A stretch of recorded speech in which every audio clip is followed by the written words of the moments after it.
You're listening to Grace, Geltman, and Weld on the Hammer Factor. Take it away, boys. Did you go out with her too? No. I don't know what's going on out there. I pity the fool who goes up against the power of the Hammer Factor podcast. Welcome. All right, let's do this. Let's go. Welcome to Hammer Factor episode 55 of the Hammer Factor series. My name is John Grace. I'd like to introduce my co-host here on the show, Policy Director of the Outdoor Alliance, Louis Geltman, and co-owner of Immersion Research, John Weld. How's it going, boys? Good. Hot. Now, real quick, before we begin, this episode is sponsored by CKS Online. That's ColoradoKayak.com. CKS Online is a business that is under separate ownership from CKS Main Street, home of the hammerhead extraordinaire Fred Morrison.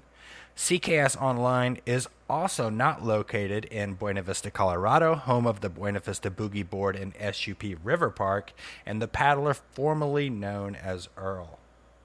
CKS Online is, however, located in Salida, Colorado, and is an e-commerce paddle sports retailer with a warehouse pickup option.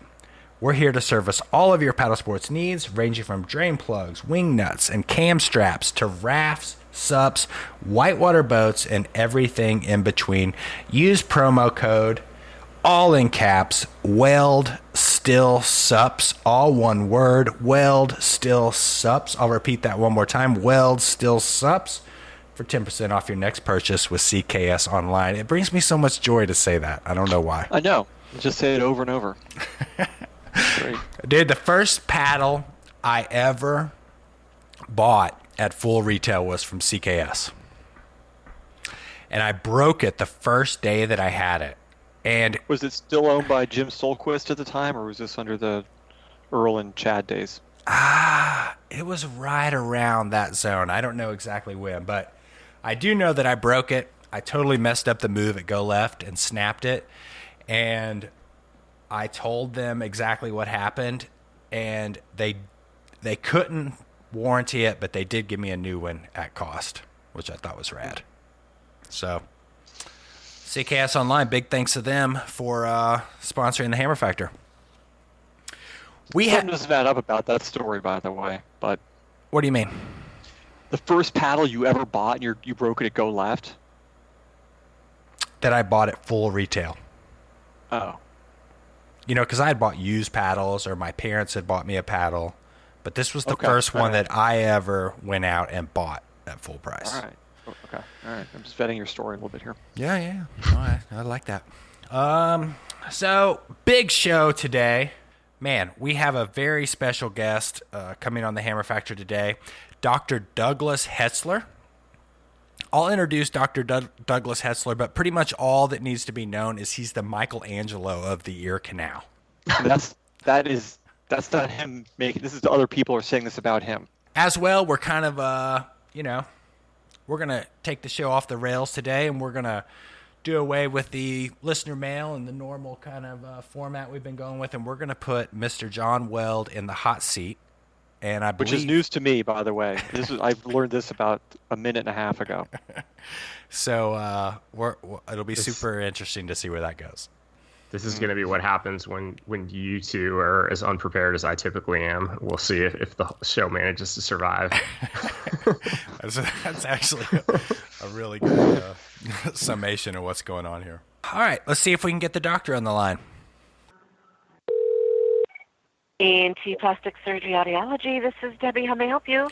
Hi, my name is John Grace from the Hammer Factor. I am scheduled to have a call with Dr. Hetzler. Okay. Today? Yes, today at 2 p.m. Oh, he's not in the office on Mondays. He might be coming in for just that call, and I'm not aware of it. Let's see if we have any. Does he have an extension or anything like that? I can check to see if he's there. Hold on one moment. Thank you. Uh-huh. Maybe he thought you had his cell number. Let me check my mail. That's probably why he decided we could do 2 o'clock today, because he wasn't going to be at work. Okay, John, thanks for holding. He is at his desk, so I'm going to transfer you over. Okay, thank you very much. You're welcome.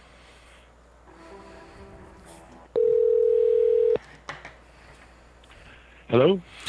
Hi, Dr. Hetzler. My name is John Grace, and you are on the phone today with Louis Geltman and John Weld here at the Hammer Factor. How are you? Great. So are you guys all in the same room, or is this a multi-geographic connection here today? We're on a Skype call, so we're all over the place. We got Louis, who's in Portland, Weld, who's in West Virginia, and I am in North Carolina. And I believe you are in Santa Cruz? Correct. Yeah. Okay, well, thank you big time for coming on the show today. I know Mr. Sure. Weld reached out for you. Before we get too deep into this, I want to provide our listeners with a little background. You were born in Iowa and went to the University of Iowa Medical School. Correct. You have done an Eskimo roll in a kayak. Interesting story there. So I did an internship in La Crosse, Wisconsin, and one of the surgery professors I worked with there was a kayaker on some of the rivers there in Wisconsin. And he one morning said, "Hey, you guys want to learn how to do Eskimo roll?" I said, "Yeah, I always wondered how to do that." So we went to a swimming pool and played around with it a little bit. And I thought, well, this is great fun, but I haven't actually had a chance to take it out into the wilds and try it on a real river yet. Okay, cool. So you actually did it. If you had got out on the river, chances are you never would have continued your medical career. You would have been ruined for life like the rest of us. So it's probably a good thing. To finish your intro, you're currently working at the Palo Alto Medical Foundation. You have a severe aversion to immersing your body in cold water, and you are often referred to as the Michelangelo of the ear canal. Yeah, there was a patient of mine who was quoted as saying that in a newspaper article here locally. Yeah, okay. I would latch onto that title, and if someone gave me I'm the Michelangelo of dry tops. It's going straight on the business cards. Absolutely. So to back up just a second here for our listeners, you are a surgeon who performs surgeries on surfer's ear, kayaker's ear to basically give people their hearing back and everything else involved with that. And you have a technique that is a little different from the normal technique, and we're here to talk about it. Yeah, this condition is kind of an interesting thing. If you go back far enough, like into the 1800s, they were seeing people that had this thing. They weren't kayakers, they weren't surfers, but people would develop this for a variety of reasons. And you go back far enough, people were using chisels to take these things out because that's all they had. And then drills came along, actually dental drills came along about the 1870s, and people started using that to do various ear procedures. And there were people in England who got in kind of disputes about who could do it faster, and they could do it in 20 minutes. It's kind of like a drill press type device. And they weren't protecting the skin. Hopefully they weren't putting it through the eardrum. But and anesthesia was kind of sketchy, and healing took months, but they could do it in 20 minutes. Things have obviously changed a lot since then. Anesthesia's gotten better. We have microscopes. We have sterile technique. But worldwide, the most common way of taking these things out is some fashion of using a drill. And I've been in Santa Cruz now about 30 years, and the first 10 years I was here and seeing people that had this severe problem, the only thing I had to fall back on was the training I had in using drills. But my concern was the noise that the drill creates in somebody's ear, and then also it's really kind of tricky to keep the skin away so you don't tear up the skin. So we started developing a little different technique, and so now it's an operation we do via the ear canal using little 1mm chisels. And it's well suited to that because the bone goes in a little layer, so it becomes like working on a crystal or like working on wood grain to shave these things off. And it's much easier to protect the skin. You don't inflict all the noise of the drilling, and so it's really worked out well for patients. So to back up just a second, what is kayaker's ear? Like, what exactly is the problem?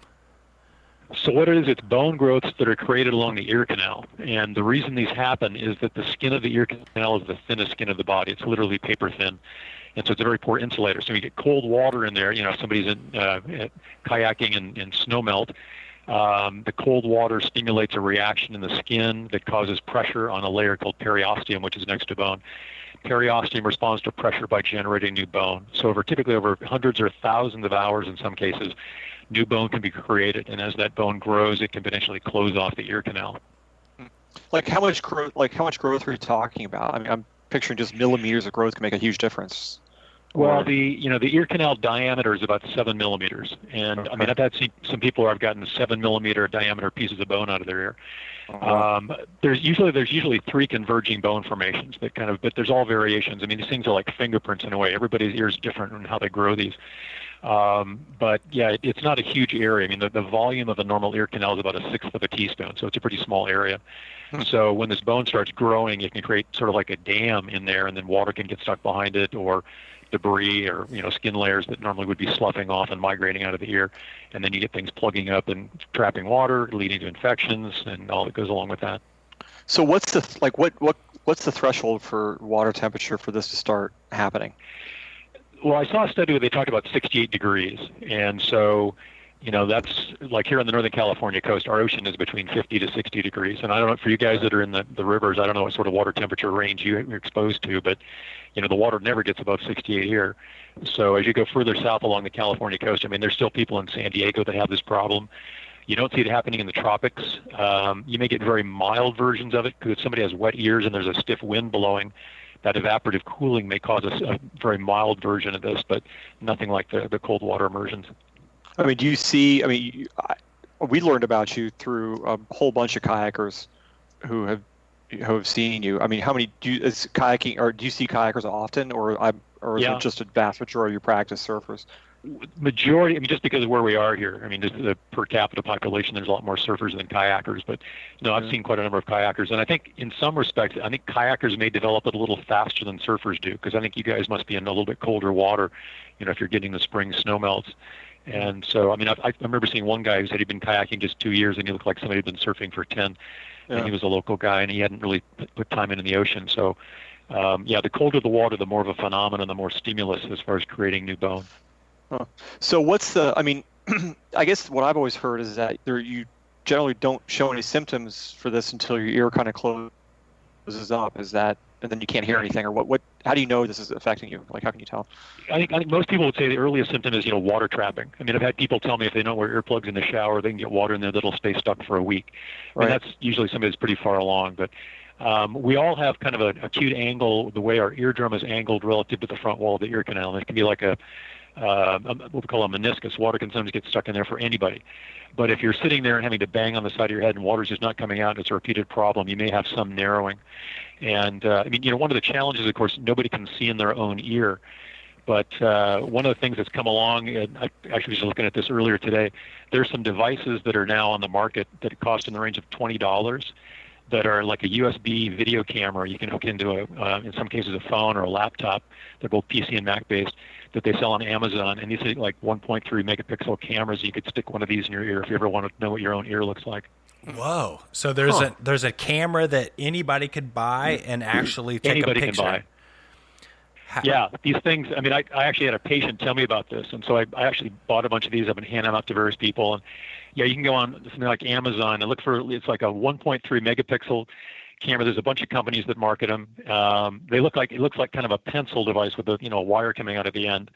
And I bought some of these, and the images are as good as some of the $1,000 video cameras that we've had in the office. And it just kind of shows how the trickle down effect of technology. So what are you looking for if you're poking in your own ear with one of these things? How do you know you have basically, I mean, until you've looked at normal ears, you're not quite sure what you're seeing. But in most people, when they look in their ear, they can see kind of the oval area of the eardrum, which is kind of a grayish, sort of like wax paper type looking structure. And, if there's a lot of big knobs in the way, or you've got wax or swollen skin or something like that.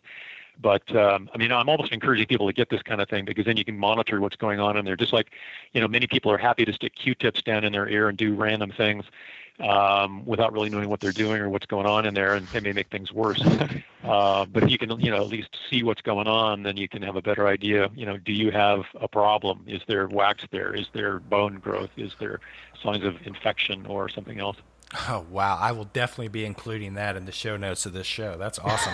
Like, as soon as we get done talking, I will order one of those. Just, go online and look at some of the stuff. There's some cheaper ones that I mean, they're, less megapixels, but the image isn't so great. But like, it's a 1.3 megapixel. It looks like a pencil. Wiring come out of it, again, $20, $30, and they're I think they're marketing for people to do like self-care. There's a bunch of little attachments you put in the end.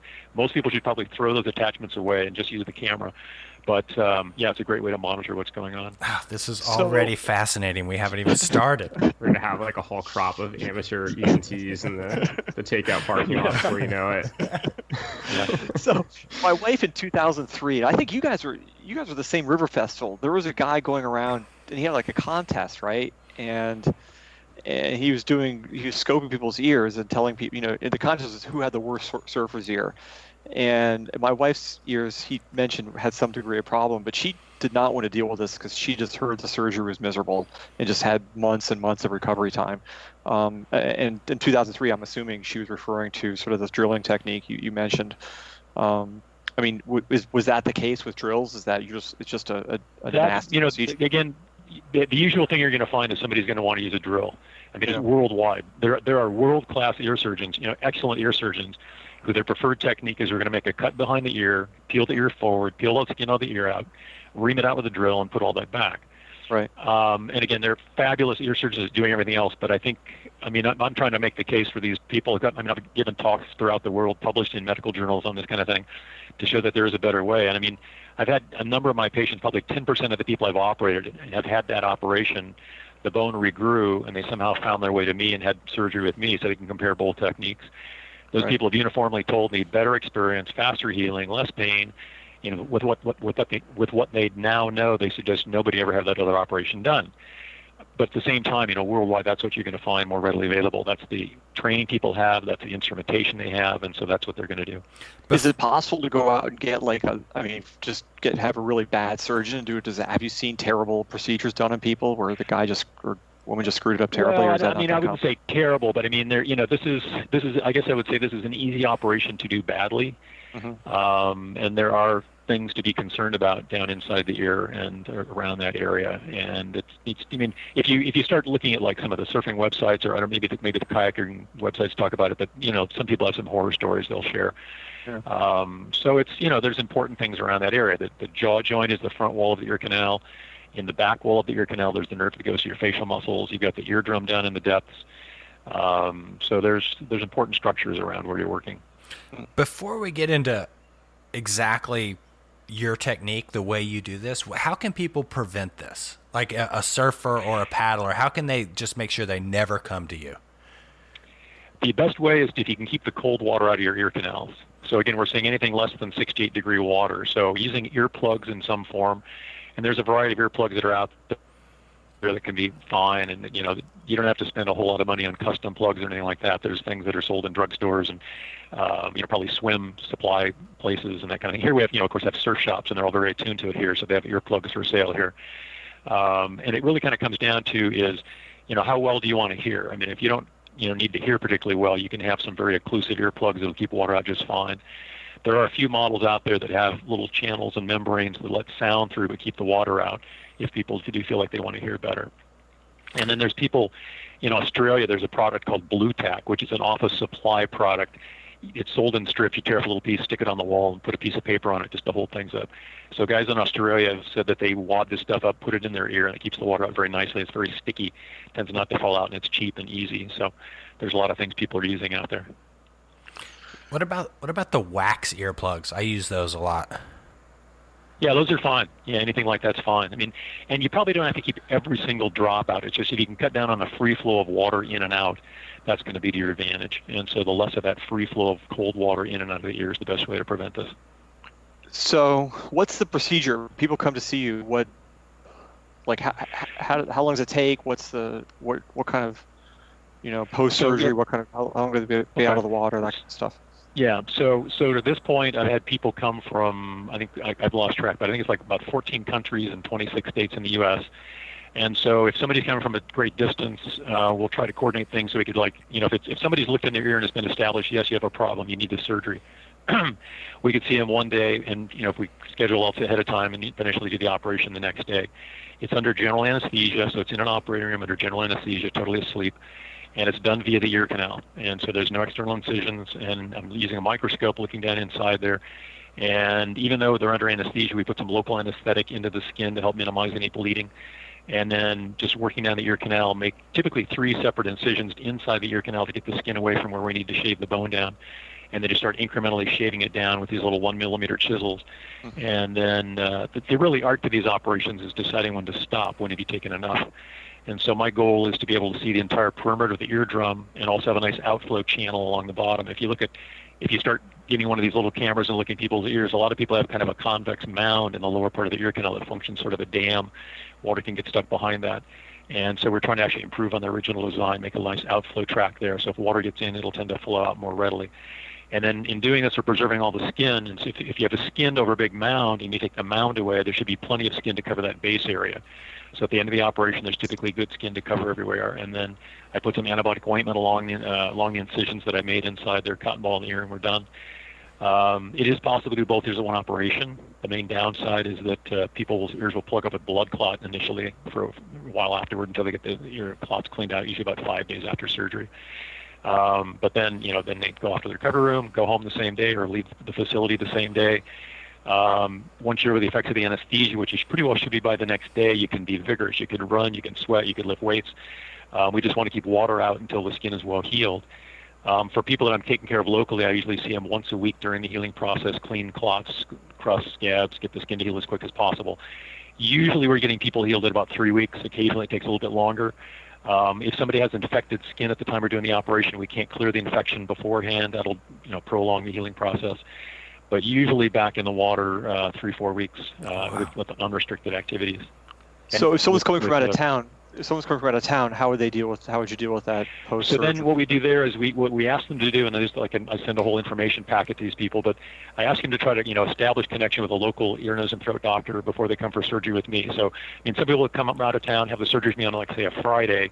I may see them, and they may stick around, and I'll see them in the office on Tuesday or Wednesday, get the clots out, and then they'll go back home and then see their local ENT at weekly intervals to do the care that I would do. We give them all the instructions, it's all written out, and so the local doctor can take care of things from there. And that's generally worked out pretty well. I think, if doctors aren't doing the surgery at all, they may be a little more conservative and prolong the healing interval until they'll let you back in the water, but it's generally worked out pretty well with people doing it that way. So, is this covered by insurance, or I'm sorry? Yeah, it is. Yeah, it's not considered cosmetic surgery. It's covered by insurance. Routinely. What's it cost? Well, the range, depending on which facility I use, but the range tends to be for the operating room, anesthesiologist, me to do the surgery. If people are having one ear done, I think those 3 things add up to about $8,000. If they have both ears done, it's like $13,000 if people are paying total cash. If they have any form of insurances have contracts that knock all those numbers down, and then it comes down to whatever your copay and deductible is. Wow, that's not that expensive. So, I've had a friend do this, and they cut his ears off of his head, like you say, and peeled them back. Why with this technique do you not have to do that, but with the drill you have to cut the ears off? Partly because with the chisel, you can use the chisel next to skin, underneath skin, and preserve the skin. With the drill, it's going to kind of tear things up, shred things up, so you want to get the skin out of the way. So by making the cut behind, peeling the ear forward, peeling all the skin out of the ear canal, you get all the skin way away. You get your drill in there, do what you want, and then put all the skin back. So you're just getting the skin way away from the drill. Some people also, in the process of doing the surgery, if the drill tears up some skin, they may put a skin graft in there to kind of fill the gaps. And I've never had to do that because we're so good at preserving the skin. But again, it kind of comes down to the operation where you go in from behind the ear. It makes it easier for the surgeon, but the patient kind of pays the price for that. When people are growing bone in their ear like that, is one of the symptoms of that, does that affect your ability to equalize pressure underwater?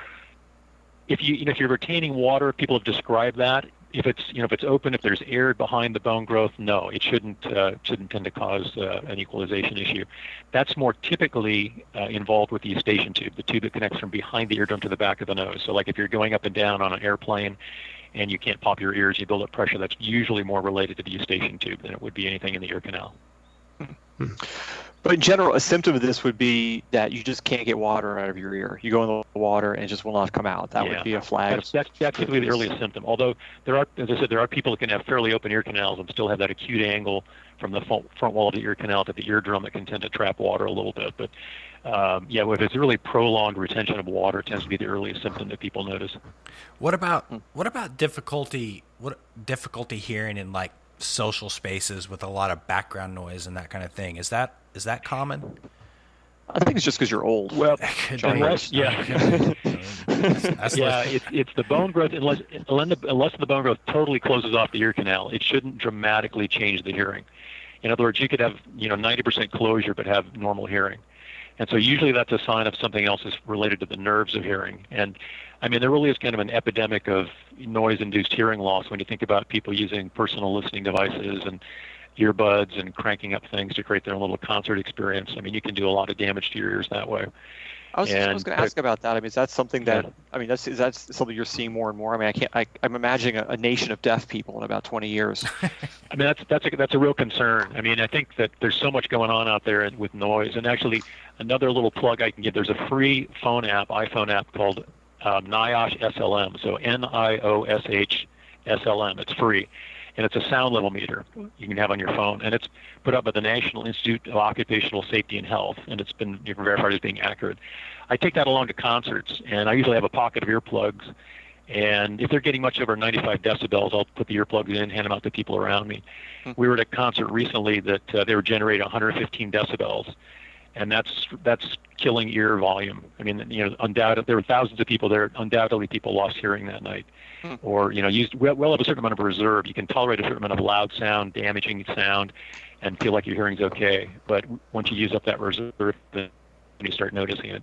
So a teenager's not so aware of that. Somebody in their 50s or 60s would be a little more aware of it.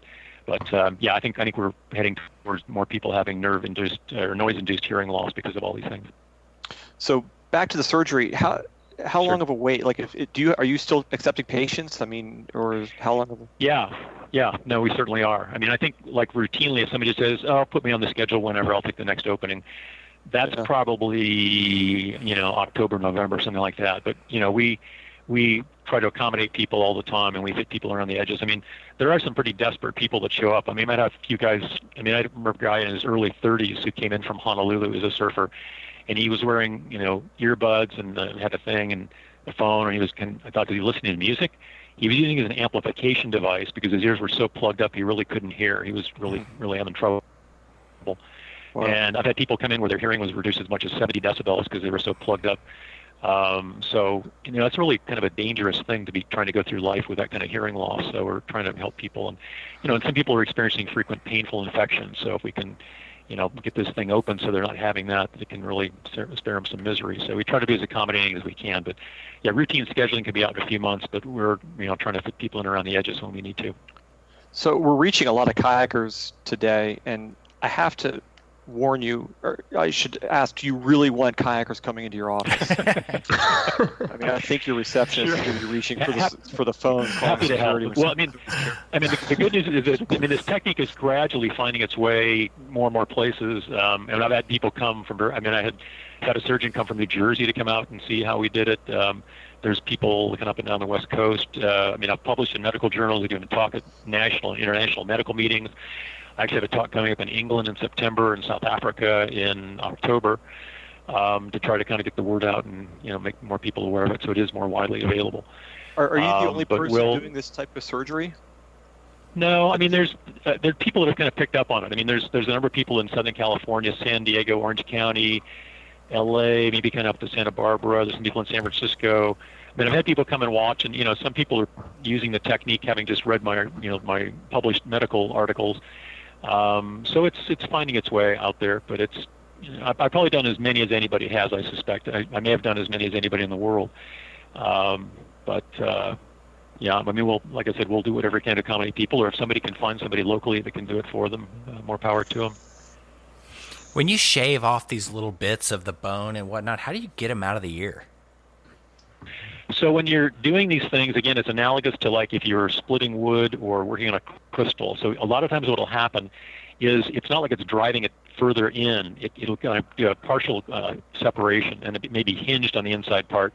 And then we take a little device that kind of levers it and rock it back and forth and crack it, and then you slide it out with a little tiny grasping device. It's called an alligator forceps. It has a little jaws that opens and closes. So you separate it partially, crack it, grab it with the alligator, pull it out, and then repeat times 100. Sometimes doing this kind of thing. How'd you get into this? Well, I was in the specialty of otolaryngology, ear, nose, and throat surgery. And I thought Santa Cruz would be a nice place to live. My main sport tends to be bicycling. There's some great bicycling around here. So I found my way to Santa Cruz, and then started having all these people showing up in my office with their bony ears. And again, initially used the only technique I used, which was to use the drill. And then I became a little concerned about if people in my specialty are the guardians of the ear. We were seeing some people that had some high-frequency hearing loss after the surgery that I attributed to the noise of the drill, and started trying to think about, well, how can we do this without inflicting that noise injury on people? And then went back to the medical literature, and there were a couple guys that had written about it, and I called up one guy in San Diego that had been talking about using this and got some ideas from him, and then we kind of developed our own technique and own instrumentation. And then it was interesting to me, like when I first started using this technique was in 1998, and I think within a few months of doing a couple of these operations, I had people showing up from San Diego. I was like, well, how'd you even hear about this? It's like, well, just the word of the mouth, people out in the water. And I think people were sort of desperate to have something done that didn't involve making the big cut behind the ear and all that went with that. Who was the guinea kind of pig? growing from there. Who's the first one? Yeah. Where Well, you're like, I got this crazy idea. Yeah.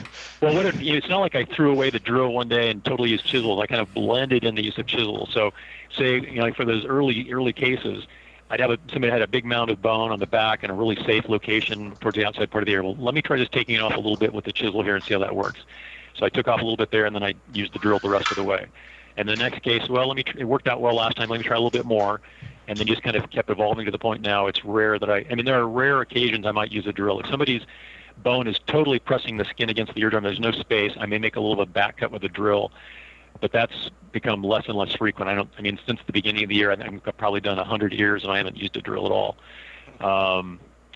It's always available there as an option if I needed to. But fortunately, the chisel technique tends to work out really well for just about every ear. If somebody has this condition developing, like when is the time to get the surgery? Like, is it best to wait until you absolutely can't possibly do without it?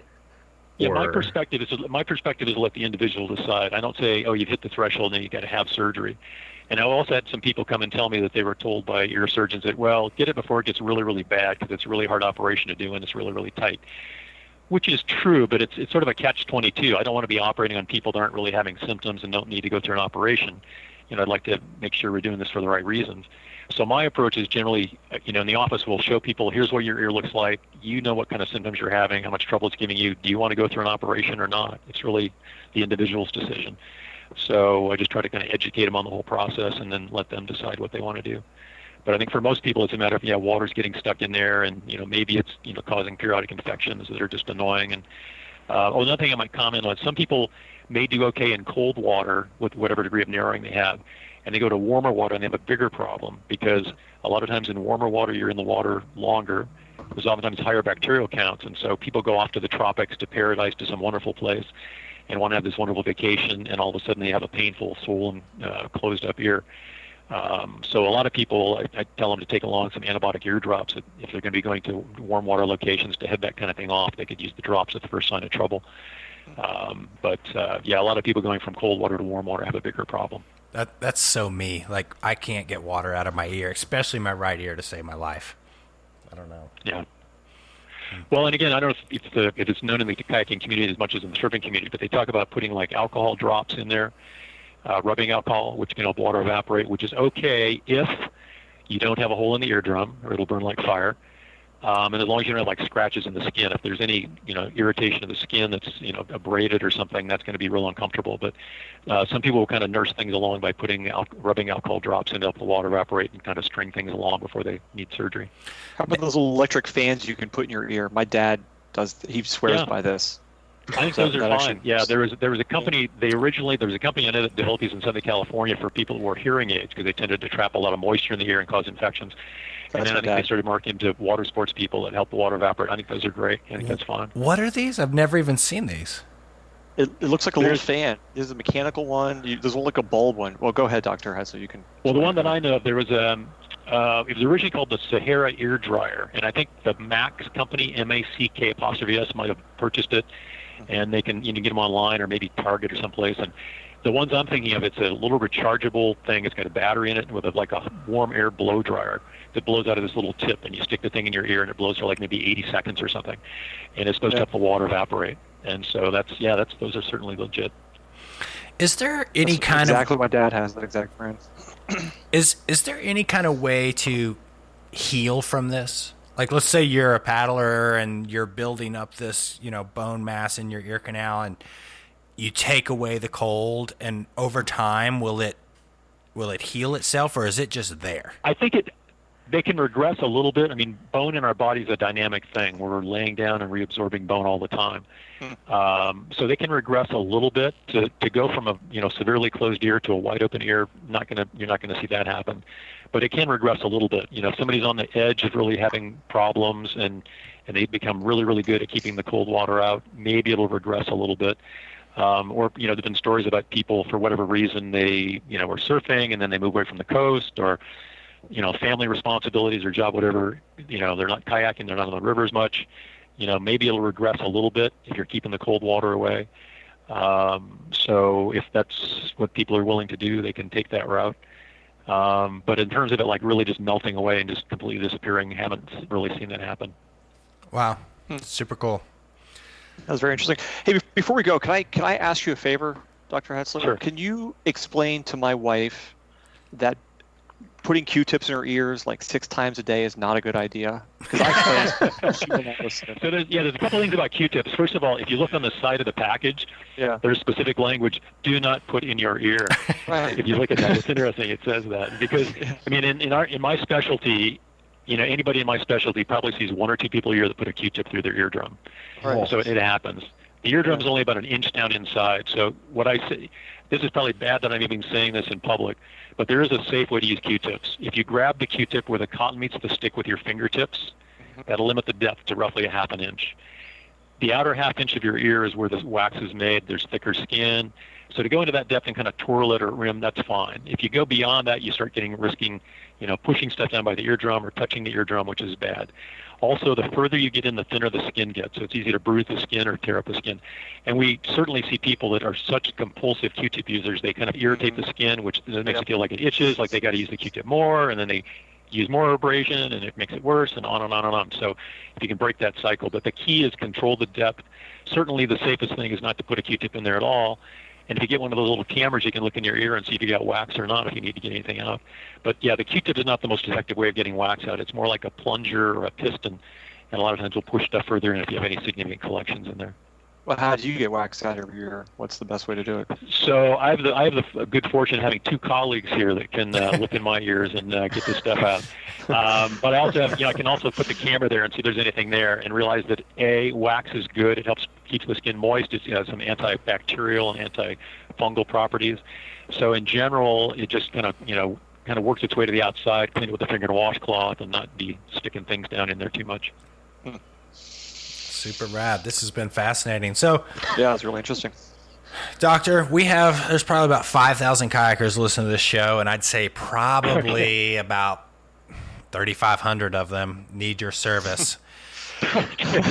And so I apologize ahead of time for what's about to happen. If we send them your way, is there any way we can get like a 10% discount for Hammer Factor listeners? Is there like a coupon code? We can negotiate that with their insurers.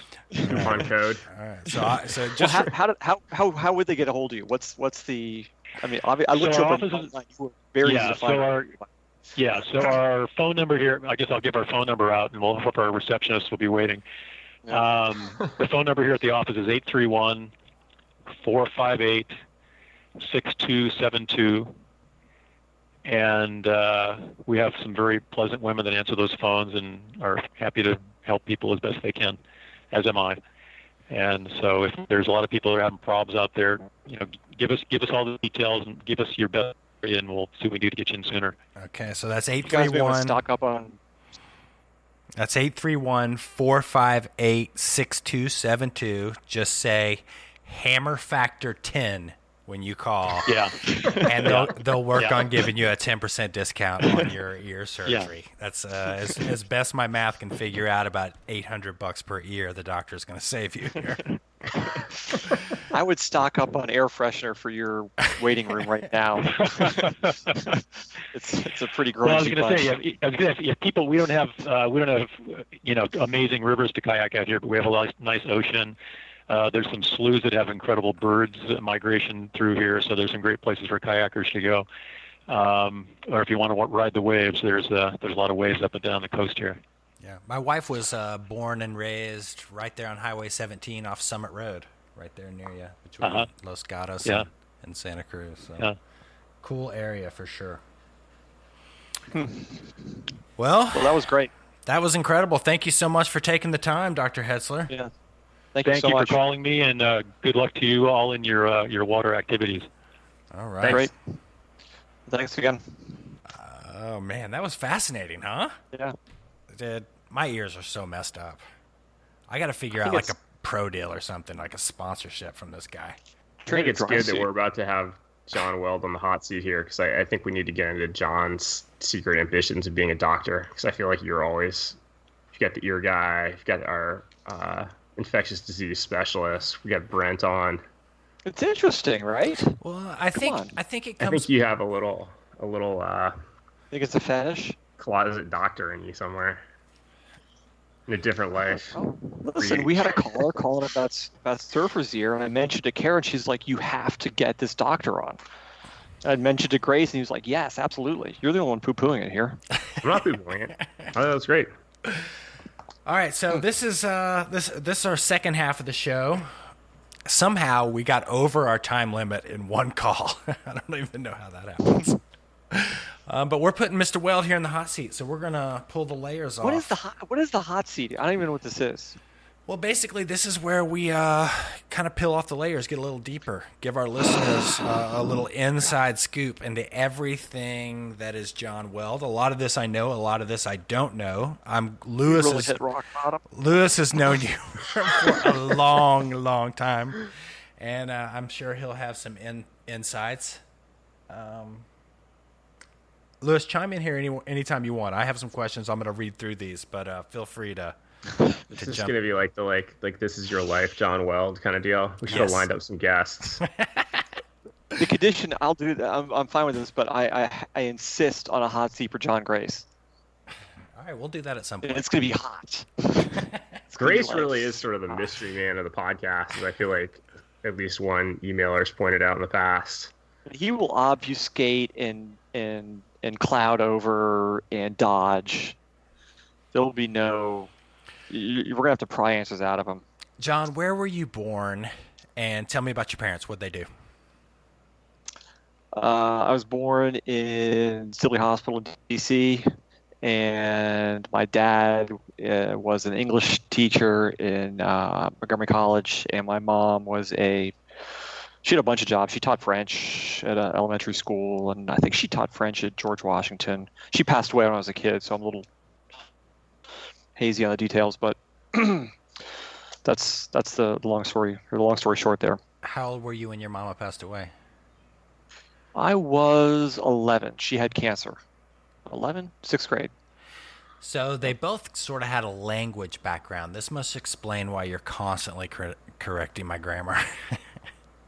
It's a bit of a tick. My dad taught specifically technical writing, so my entire life he was telling me I was splitting infinitives and misusing my gerunds and stuff like that. So what kind of kid were you? Sorry. Were you into sports? Were you into academics? What were you what were you into? No, my parents made me play soccer, which I hated. And so I grew up in the 70s, right? And so in the 70s, like canoeing, at least in the DC area, like canoeing, I think canoeing was like a big thing all over the country. Like think like Deliverance, and canoe clubs are a big deal. And I know so many people from my generation who learned to paddle this exact way. And back then, people would, canoeing like on the weekend with your family was like a thing. That wasn't uncommon at all. So my dad was in the canoe club. in DC, the canoe cruisers, and he made me go in a canoe, and I got sick of sitting in a canoe, and he got me a kayak. And that's where I found out there's other sports besides team sports, and that was the beginning of the end. That would be 1979 when I got my first kayak. That dates me a little bit there. And so what was it? Just like the freedom of getting out of that canoe, or like what bit you? Well, I had no choice. Like I were going to the river for the weekend. You know what I mean? Like there was no choice, and it was either I sat in the canoe or I got to paddle my kayak. And so it started like that. But then I went to a summer camp, Valley Mill camp in DC. Valley Mill. Which was run by the McEwen family, and of course Tom McEwen was part of that, and my instructor. And basically what happened at Valley Mill was that Valley Mill was a camp that was just a generic summer camp, and it lasted all summer long, and a part of the program was kayaking. You could get involved in kayaking, and Tom McEwen was to some degree running the kayak program there, but he set the tone for the kayaking program. Like when there's weekend kayaking trips, sort of extracurricular, Tom would be involved with those. And I think I speak for hundreds of kayakers. That was like the most transformative moment of my life, where I was exposed to, I was fascinated by explorers, and like I read books like about Sir Richard Francis Burton, who discovered the source of the Nile, and Arctic exploration and people going Northwest Passage. I felt like when I met Tom, I was meeting a real life explorer. I mean, granted, he was in kayaking, but he was the real deal. And we would go out on these trips, and they were, I was just a sort of a middle class suburban kid, on a Friday, and on Saturday night we were on the side of the Cheat River, and it would be sleeting, and Tom had forgotten to bring plates, so we're eating off of rocks, and he was asking me to drive shuttle when I was 14, and I mean, it was just a different life. That I loved. I loved every bit of it. And there was something called the red shirt at Valley Mill, where if you were a good enough kayaker and you displayed a hardcore attitude, you got this thing called the red shirt, which is a cherished award in this summer camp.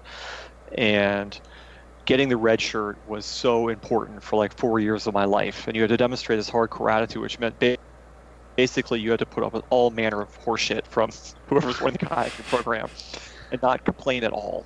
And you just took enormous pride in that. And that was the beginning of the end. After that, I was like, I want to live my life like this somehow. So, Gelman, you went through this program. You think, am I hitting the right notes here?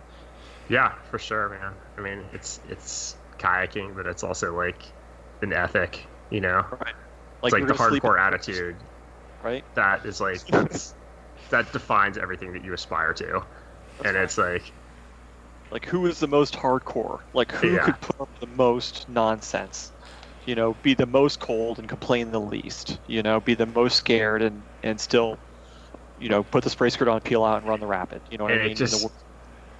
It becomes so ingrained that it's like whenever you're failing to live up to it and somebody reminds you of that, it's just like this like instantaneous like sensation of horror. You're like, oh god, like I complained. Like and you take 100 kids, 95 of them would be like, I don't even understand what you're talking about. This hardcore what? And that's just dumb. And there would be 5 of us who it would be the most important thing in our life. There would be no other way of living besides that. Yeah, I feel like that's like, in a way, that's what sort of prevents this attitude or this mode of teaching kids from like living on or like having wider traction, is because it's just sort of premised on 95% of the people dropping out, and that's just sort of like the expected outcome. It's like. But I mean, the thing is you're obviously you're an impressionable time in your life when you're 16, 15, 12, 13, 14, 15, 16, 17 when this is going on, and by the time you're 18, I mean, it was like going through a 6-year boot camp. And then my threshold for people outside of that mentality going through like the next 10 years of my life, extremely low. Oh God. And I sought more people who had that same mentality. That's what kept me in kayaking. I mean, I went to college, I studied English, but the whole time I was doing that, I was like, I have to get back to my peeps, And so I graduated from college, and my dad was insistent I get a job, so I got a job working for the Department of Energy in 1990, like as, I don't know, doing something, and it lasted for like 3 months, and that was it. I went back, I guided rafts for precision rafting that next summer, and taught kayaking, and that was the end of it. The real world wasn't for me. What college did you go to? Maryland. So you went to Maryland. Yeah, my dad said you can go to any school you want, as long as it's a state school and it's in Maryland. So you're a terrapin. Yeah. So somewhere along the line, you met your wife, Kara, and eventually IR came to be. How'd you meet Kara, and did that happen at the same time as IR, before IR? Give me a timeline of how all that went down. So Kara was, in the 80s and 90s, she was an up-and-coming slalom racer. Us DC paddlers, at least from that era, kind of poo-pooed slalom as kind of like something like the fancy pants did, sort of an elitist, thing. But everyone knew Kara Ruppel. Like, she was like, this girl who kayaked, and I never met her before. And so I knew her from reputation, just from racing and whatnot.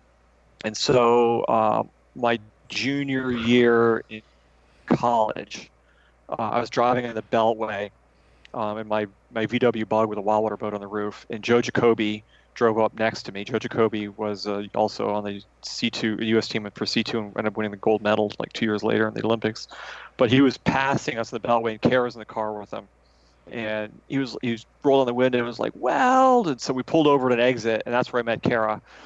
When I met her, I was like, "Yep, I gotta hook up with this girl." And so her dad ran a kayak school, and I got a job that summer teaching kayaking at River Sport to meet Kara. And so I went up there. She had a boyfriend, a guy named Brian Homburg, who is a great friend of ours nowadays. But when I met Brian, I was like, "Man, I got this." Sorry, Brian. We started dating in the fall of '89. We started dating. So. Oh, that's so funny. A good friend of mine, Fred Coriel, he's got some great stories about Kara. Like, definitely everybody was like, "Kara's so hot." Like, I've heard so many stories about that, from back in the day. I'll fill you in on some of them. You may not know about these stories. Interesting to hear. Yeah. So then IR came along. Now, wait a second. Before we get into IR, were you crossing islands and going to Borneo and this whole... One of the super interesting things to me early on when I knew about you, this is like 20 years ago, was this island crossing thing. In my head, it was like the one legitimizing thing that you did. I was just like, this dude's a badass. He did all these things. That's what it took. So was that before IR, after IR, and how did that happen? How did you get into crossing islands? Like, what was that your idea? What the... So, let's see. By the mid '80s and late '80s, I was going to college. Kayaking was becoming, a full-time passion. Now, man, you got to understand it's a different era, in terms of what we're doing. But nonetheless, we were kayaking. I was really keen on figuring out how to paddle full-time. When I got out of college, I was teaching kayaking during the summer, and then I was building kayaks for a guy named Andy Bridge. We're building sort of high-end slalom race boats in the DC area during the winter. This would be early '90s. And at the same time, during that time, Andy Bridge and I were working together, but Andy, I'm trying to think how this exact came to pass, but we were basically working on this idea. Andy and I started sort of exploring this idea of doing longer and longer multi-day kayaking trips, sort of what we called an alpine style, where you'd read about like Ken Warren rafting the Tiger Leap Gorge, in China with a group of like 60 people in rafts, and taking weeks to go 10 miles, right? And it'd be very similar to like Hillary's expedition up Everest, where he had porters and cases of champagne and tables, and it was a whole drawn out thing. And then this people like Eric Shipton and Bill Tillman came along and started pioneering mountain routes with just two people, where they were doing the same things in a thousandth of the cost and 100th of the time. And so we started looking at taking kayaks and using them in the same way, and figuring out where we could explore using whitewater kayaks. So we're going to places like Newfoundland and doing a lot of stuff in Mexico, and I was doing a ton of kayaking in Latin America. And part of it was running hard whitewater. We were pretty good at running hard whitewater, but the bigger thing for us was exploration. Like, how far could you get out on a whitewater kayak, and how many miles could you cover? And so with that mindset, Andy put together this trip where we're going to cross Baffin Island, which is the fifth largest island in the world. It's in the Arctic Circle. And the basic premise of the trip was that we were going to land in the middle of the island at the base of the Barents ice cap and paddle down to the ocean about 90 miles or so, and then we're gonna paddle on the coastline of Baffin Island for 30 or 40 miles, sort of looking out for polar bears. Then we were going to paddle back upstream 100 miles back up to the top of the river. And this is like class 4 or 5 whitewater. It wasn't a flatwater river. So we're going to tane back upstream for a week or so back up to the top of the ice cap and then descend out the other side. That was our first big trip, and we actually wrote a bunch of grants to do that. And at the time, we were writing grants to people like Gore-Tex and Polartec, who make the fleece. And these were traditionally climbing grants going out to mountaineers. And at the time, I mean, even it's certainly the case now, but even back then, doing first descents in mountains were getting tougher and tougher. And some of these grants were like, we're going to go up the such and such face of Lhotse with one hand tied behind our back, with bringing whatever. And so these were honest to God first descents and first ascents, and we were exploring, heretofore unknown territories, or very, very thinly explored territories for sure. So we won a couple grants to do that trip. The other big trip we did was a few years later, where we were reading about British military exercises in Borneo, where they were in Borneo paddling, or on foot. The British military was covering like 2 miles a day on foot through the jungle. And right away, we were thinking this could be a great place to kayak. And so, a couple years later, we crossed Borneo by whitewater kayaks. We paddled, we went upstream for a couple hundred miles, went to the top of the island at about 3,000 or 4,000 feet, and then went down the other side of the island. And once again, we went to wrote a bunch of grants to do that trip as well. There was countless other expeditions in there, but those are the two big ones that we did. So was this before IR? Yeah. This will all be in the mid-'90s, right before IR. So I was teaching kayaking a lot. And then the last trip I was supposed to go on was sort of the ill-fated McEwen trip on the Sang Po, which is something I've been dreaming about my entire life. And I bowed out at the last minute for a variety of reasons. But anyway. So then you get back from the trips, and you're dating Kara while you're on these trips? Yeah, we started dating in '89, yeah, so yeah, she was still racing, so she was in the U.S. kayak team. We were living on $8,000 a year, pretty much. We had health insurance. We got married in 95, 96, something like that. And so I got health insurance when we got married through that. But 96-ish, I was ready to think about how to make a living kayaking besides just teaching. Because it was, believe it or not, it's tough being in a boat 250 days a year. It is great for a while, but after a couple of years, it starts to grind at you a little bit, And so you had these jobs. Yeah. And when did you know that you were going to be when did the entrepreneurial bug bite you? How did you know you were going to start a business? Well, I was making during 94, 95, I got a home sewing machine, and I was making board shorts in my basement, like board shorts for you were surfing. And at the time I was teaching kayaking, and I was watching the age of my students get younger and younger and younger. I mean, when I first started teaching kayaking in the late 80s, a typical student would have been professional, who wanted to, who aspired to run the lower yacht. You know what I mean? So this is a guy in his 30s, had some money, disposable income.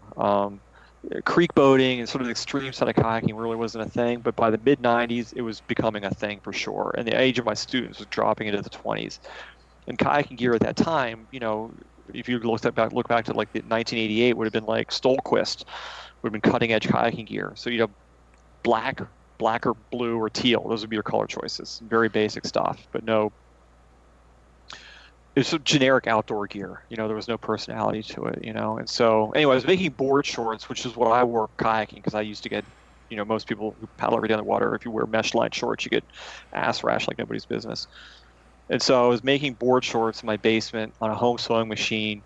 I started making more and more of them. And was that for you? That was just for you? And me and my friends. Okay. Me and my friends, yeah. And I sent a pair to Denver McClure, who's working at Stark Moon Outfitters in Fayetteville. In Denver, if you're listening, he's heard me thank him a million times, but I'll thank him again. He said, "Man, make a dozen of these. I'll sell them in my store." I was like, "Really?" He's like, "Yeah." And so that's what I did. And he sold them. And, that fall, the fall of '96 is when we incorporated.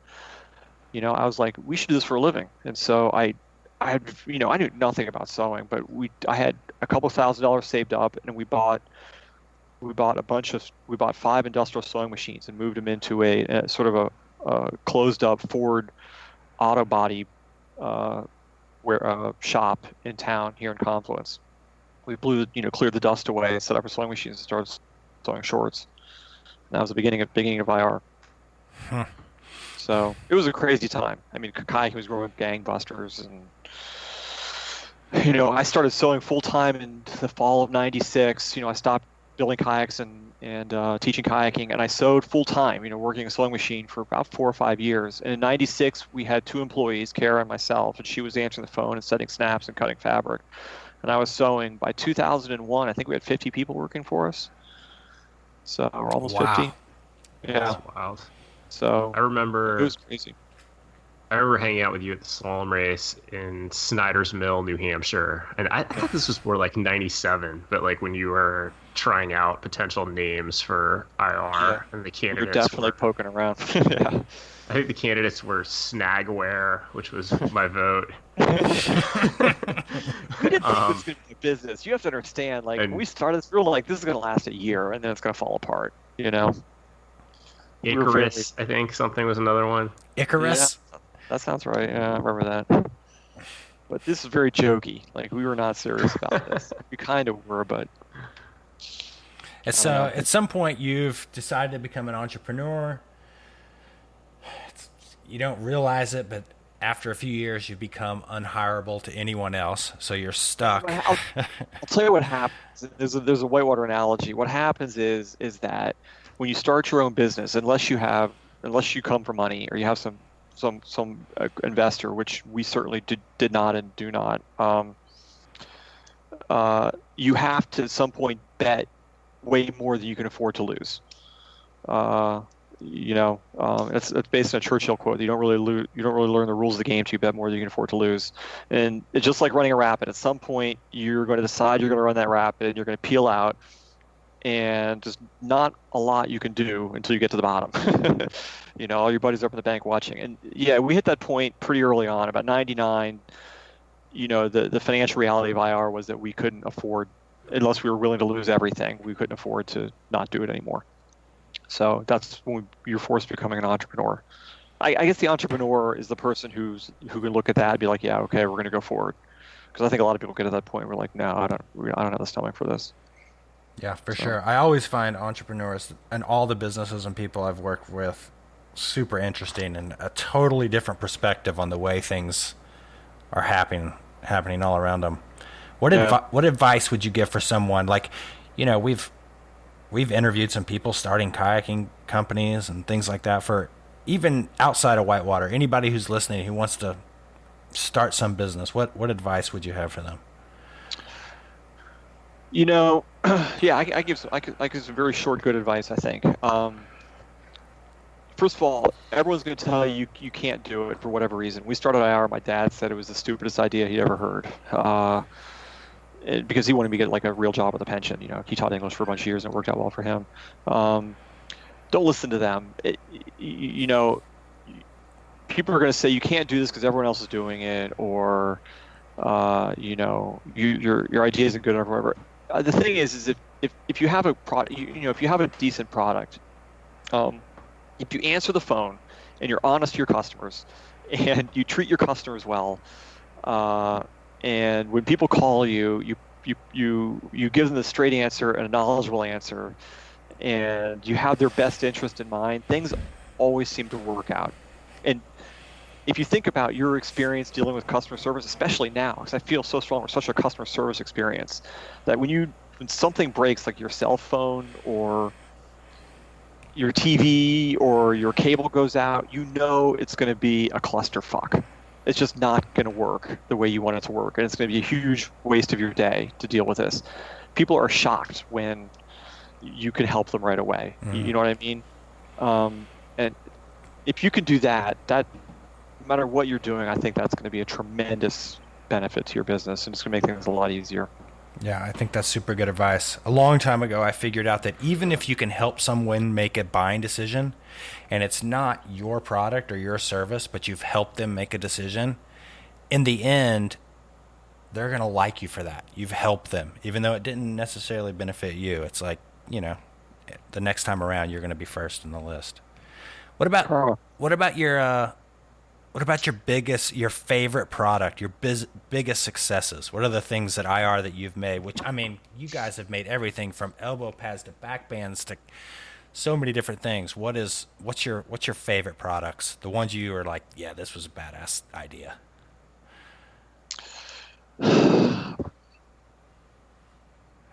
That's a tough one.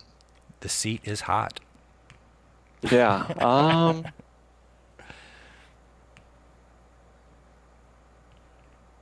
Well, I guess to answer that question, I have to make a shout out to a guy named Jess Whittemore, who's been with us for forever, 15 years. Who, if you've been in paddling long enough, you know Jess Whittemore is certainly, like back in the 80s, he was the man. He would be, I would call him the founder of squirt boating, right next to Jim Snyder.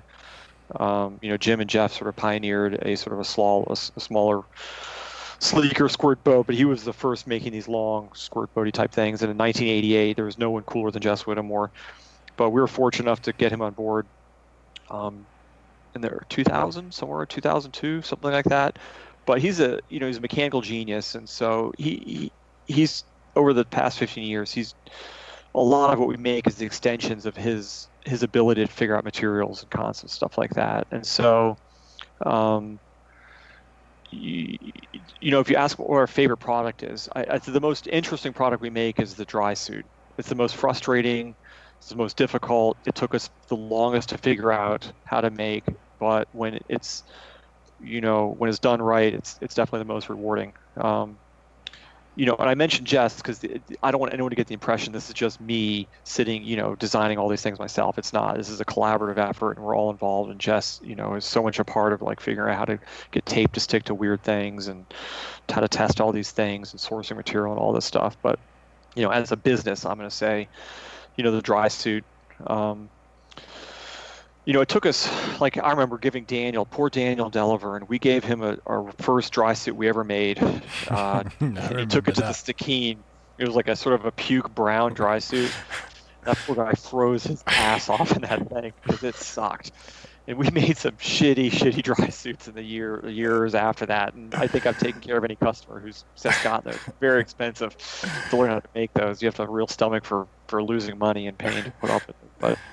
But yeah, but we're making dry suits now for 15 or 12 years, something like that. But I would say that's the most rewarding to make for sure. I wish the sport was 20 times bigger, because the amount of work that goes into making a dry suit, the amount of preliminary work that goes into making it, it's hard to justify in the sales to whitewater kayakers, but it is what it is. So people know I offer spray skirts. Spray skirts are a bitch, man. They're no fun. Dude, that Royal Flush is badass though. I've had the same one for 4 years now, and it's still bomber. Yeah, spray skirts are very, very, very difficult to make, particularly randed spray skirts. Extremely difficult to make.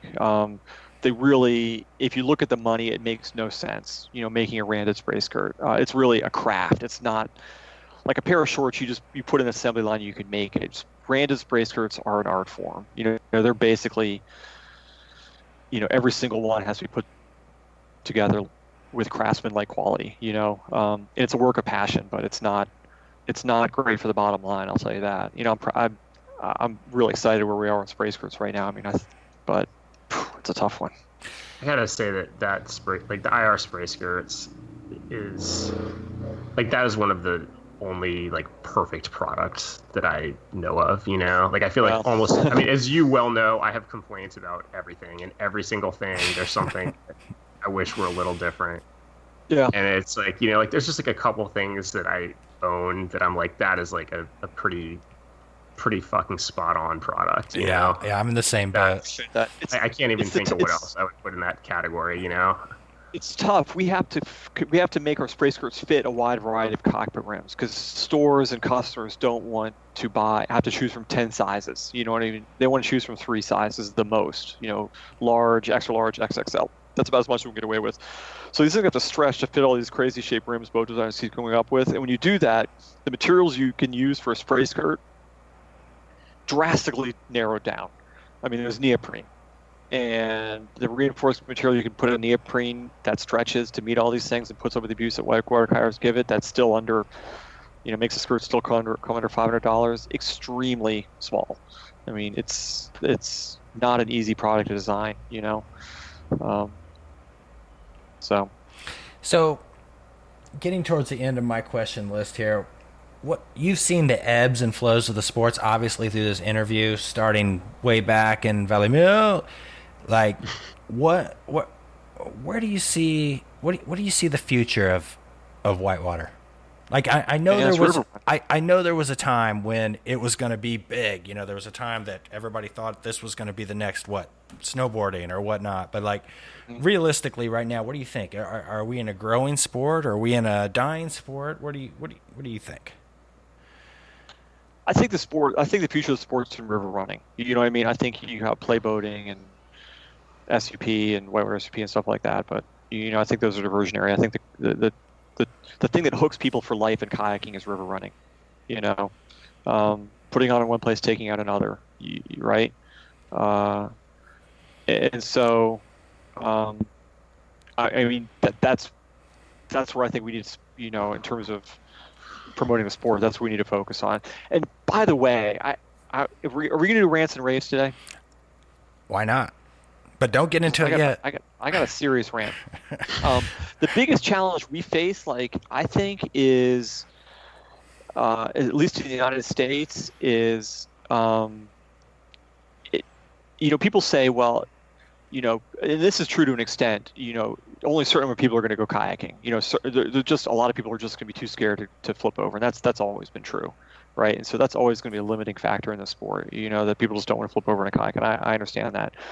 But I don't think that's what's curtailing the growth in our sport. It's the way kids are being raised nowadays, and the sedentary lifestyle that a lot of these kids are leading, and/or sort of the very organized team sport type activities that kids are getting routed into early on. I don't want to bash on team sports, but like, I know my kids are, you know, 10 and 13, and a lot of their friends are like, you know, we have soccer practice from this time to this time, and we have track practice from this time to this time. Every weekend we're going to a soccer game. You know, it's very organized, very circumscribed activities. And there's very little emphasis put on individual sports like climbing or biking or kayaking. I think we could see real growth in the sport if we just had a cultural shift in that regard. Now, how the hell we're supposed to fix that, I don't know, but I mean, that's the obstacle we face. What about clean water? Like, do you think that like having a clean river to go kayaking in is the only reason I say this is we had a big rain this weekend, and there's a wave on the French Broad that we call the poop line. And so it's basically, it's an incredible wave. It's like pretty much as good as like the dries on the new. And it only comes in when the French Broad's like 10 grand or something, but it's right below the sewage treatment plant. Inevitably, when the river's that high, long story short, I finally talked Woody Calloway into going out there with me and checking out this wave. How long Woody's been kayaking around Asheville, I have no idea, but he had never been to this wave. Finally, I talked him to go out there. He had a blast. He was like, you're right. But when we got off the river, it's like, man, the water was just so dirty, I don't think I'm going to come back. That kind of like struck a nerve with me. I was like, man, is that going to be an impediment to people getting into kayaking because the word on the street is the river is dirty? I don't feel qualified to answer that. I will say I've been around long enough to remember the Potomac as it was being cleaned up by the Clean Water Act. I remember getting progressively cleaner as I was paddling on that river. It's, even at that young age, seeing a huge difference. I remember the Potomac being a stinking mess, right, when I first started paddling. So. Well, that's it. You survived the hot seat, dude. That's all I got for you, man. That was easy. I mean, I was going to be like. So I read your interview in Kayak Session, by the way. And who interviewed you? A couple people did. Anna and Toon both came up with those questions. Yeah. Someone asked if the Hammer Factor was basically a prolonged commercial for IR. Which this whole thing just feeds right into that conspiracy theory. Oh, come on. That is totally. But hey, did you see my answer? I was 100% honest. I try very hard not to plug IR in this show. Yeah. I just try and parlay my experience in the industry. That's all. When was the first play? When did you and Kara hook up for the first time? Oh, come on! Don't act like you don't remember. Yeah, I do remember. I'm not. I don't. It's not going in the direction I think I should go. Lewis, do you have any questions for John? No. Dude, you survived the hot seat. I kept it easy. I could have gone into some more controversial topics, but I decided not to. Who was your crew at Valley Mill, like growing up, or like kind of like in your heyday? Forrest Noble, who still kayaks. In fact, he was just up here this week with his kid, Ryder, who is exactly like Forrest Noble when he was a kid. Like, it's creepy. And I know a lot of people out there know Forrest because everybody knows Forrest. Alex Markoff he was a little bit younger than us, but he was part of the crew. Joe Jacoby to some extent, although Joe kind of got routed in the slalom circuit pretty early on. Eric Schumann, I don't know if he's still. I've seen that guy forever. Who else? Nelson Oldham, of course. Nelson was probably my primary paddling companion. He went to Borneo with us for many, many years. Who else? Those are the ones that come to mind right off the bat. In the formative years. Indeed. Dude, everybody I know that comes, like if they survive Valley Mill, the whitewater program, they're a lifer. I think that's right. It's like if you got your red shirt, yeah. I mean, I'm not gonna say it's being like in the Marines, but it's something like that. You still have your red shirt? Oh yeah. Do you? I think it's in a box. All right, Mom or we're Dad's. getting off on some tangent here. That's another show. We're at an hour and 20 minutes here, so let's get into everyone's favorite part of the show. This is the Rants and Raves, where our hosts go on a little bit of a rant or a little bit of a rave, depending on how they're feeling. John, I believe you have a big rant that you want to throw out here. Let's hear it. I do. So, first of all, I'm paddling the upper Yak with my 13-year-old now, and which is so awesome. Grace, you have such a treat ahead of you, and Lewis Gelman, you got to get your act together, my friend. I'm just going to leave it at that, but time's running out. Anyway, so my 13-year-old now is paddling the upper Yak, which means he's like, do you want to go paddling? I'm like, yes, I do, because we're going to the upper. And then we went to paddle the top Yak, because we came in, we went to paddle the top Yak on Saturday morning, and then we had about a couple hours to kill, and we were going over the upper Yak in the afternoon to do sort of high water run down the upper.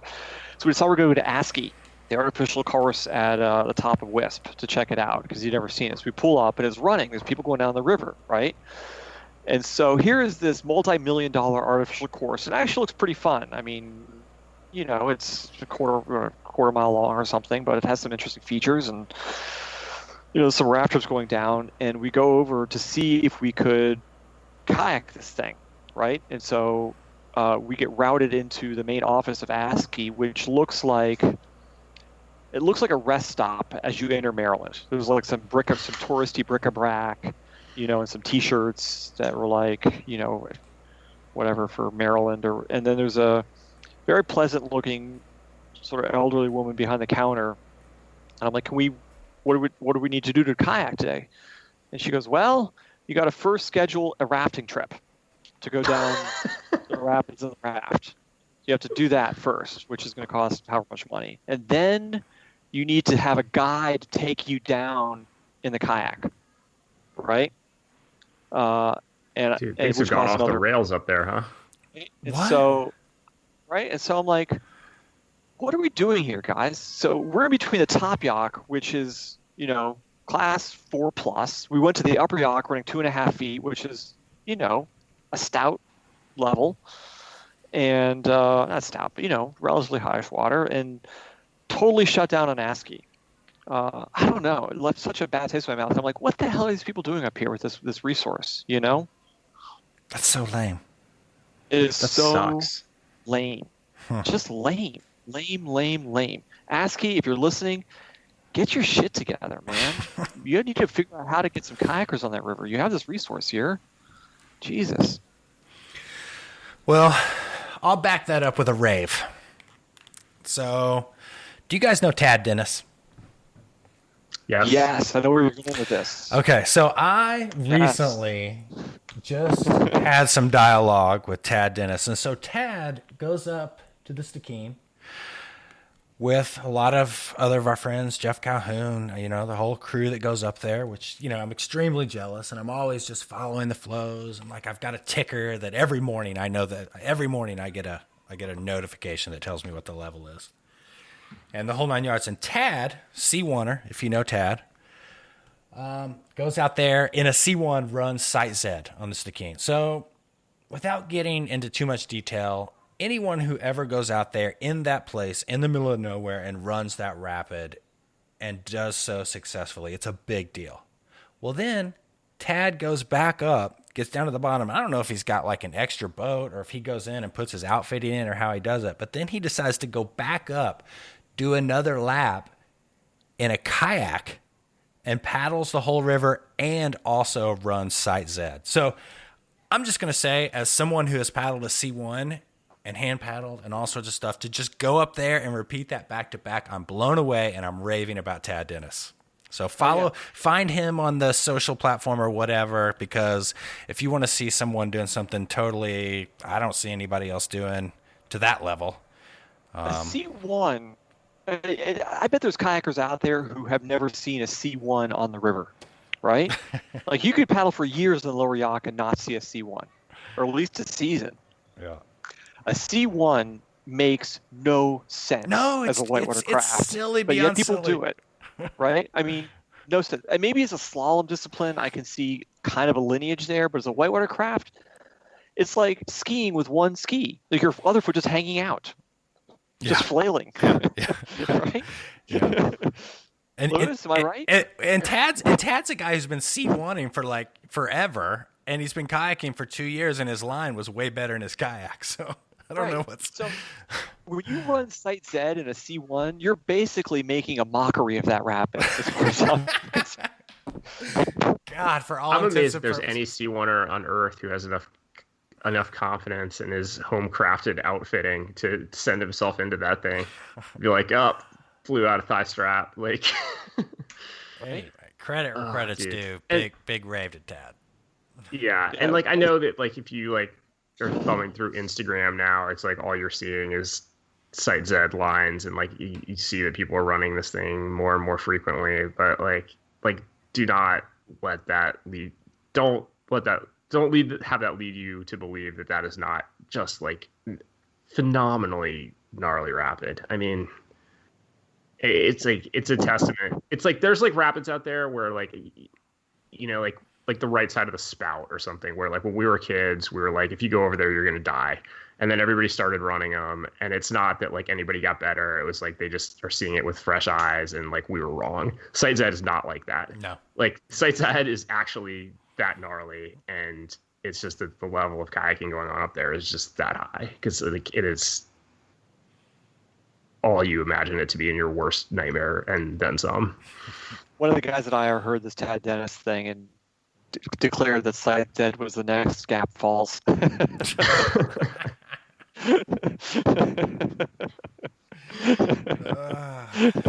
Shut us down here, Lewis. Cat Falls, for those who don't know, is like the entry rapid at Upper Yacht. It's easy class 4.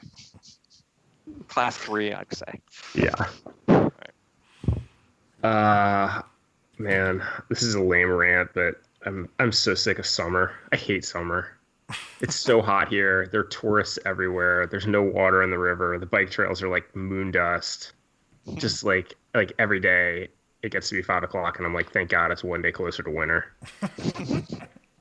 Dude, the water's so good out here right now. It's unbelievable. I know, same here. I've just been Southeast is the new Pacific Northwest. Dude, I've been riding on high volume for 3 weeks straight. It's been ridiculous.